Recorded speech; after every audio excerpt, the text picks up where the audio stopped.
Guys, I know that we've looked at Outrun, the original, in the past. It was a good video, I enjoyed making that one, but there is one particular version of that original Outrun that we didn't cover in that video, so today I want to remedy that by taking a look at the PlayStation 2 port of Outrun.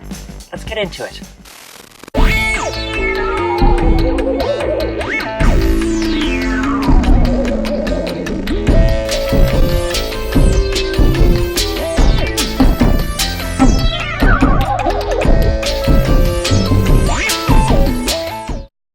After the Dreamcast ceased production, Sega began porting a large amount of its back catalogue to the Dreamcast's former rival consoles.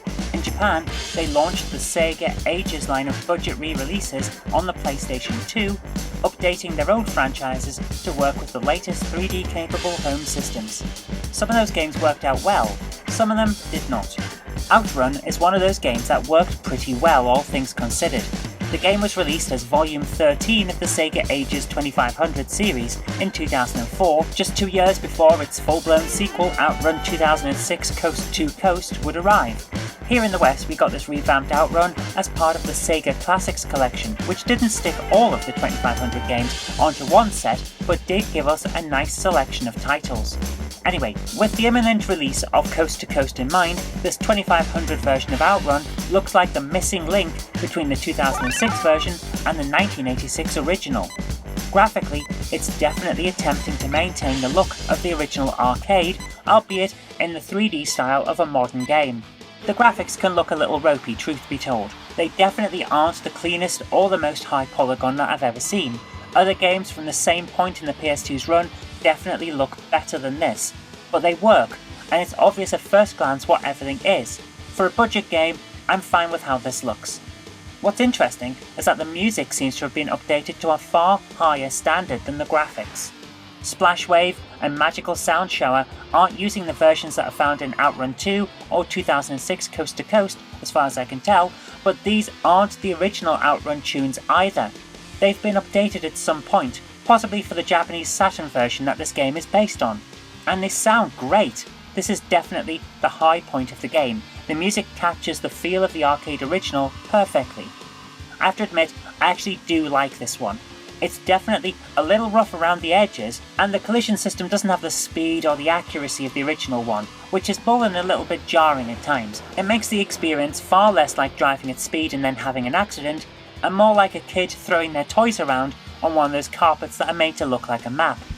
But that's just the feel of the collisions, and let's face it, you're not supposed to be getting into collisions in Outrun. This isn't Burnout after all. It's original Outrun brought up to the modern day. You drive fast, you navigate between other cars, and you choose which route you want to take to get to one of several finish lines. Everything from the original arcade game is here in this newer version. The later games may have drifting, but not this game. This is a pure update of the original arcade game, and that's where its strengths lie.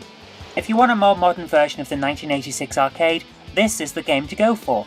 It doesn't look quite as pretty as Coast to Coast does, but then again, it's not trying to be Coast to Coast. It's trying to take the look and the feel of the 80s original arcade and put it onto a PlayStation 2 era game. I think it's done a decent job in that respect, and I actually kinda like it. The game is pretty difficult, however. I'm pretty good at Outrun. I've been playing it for decades and I've learned how to get through it, although it can still give me a run for my money every now and then. I can play Outrun 2 and Coast to Coast and get to the finish line most of the time. I find this version, however, harder to play. Sega made sure that although this was a budget release, it was going to be a challenge for anyone who sat down to play it. I don't begrudge that, I really don't, but I do have to mention it for completeness' sake. This is a challenging game. If you like Outrun and want more of it, give this version a try. It's not quite like any other version that you've played, it has its own feel and style to it. While you'll hardly find anything fresh and new about this one, there is still enough here to keep you happy while you play. And there you are. It's Outrun. It really is Outrun. It's difficult. It looks pretty good. It's a budget game for the PlayStation. It's one of those things you can't help it. But it's pretty good. And it looks reasonable. It sounds great. Plays really well. I like this one. I think if you give it a try on the Sega Classics Collection or the original Japanese release, the Sega Ages budget release, then you'll have a good time too if you give it a try. So that's all I've got time for today. Thank you very much for watching. I hope you did like this, and if you did, remember to click that like button, share it with your friends so that they'll know a good game when they see it, and do subscribe for future videos because there will be more in the future. But until next time, I've been Kirk-Robinson, you've been watching GameHammer Daily, and I'll see you tomorrow. If you liked today's video, please consider supporting me on Patreon. Thank you.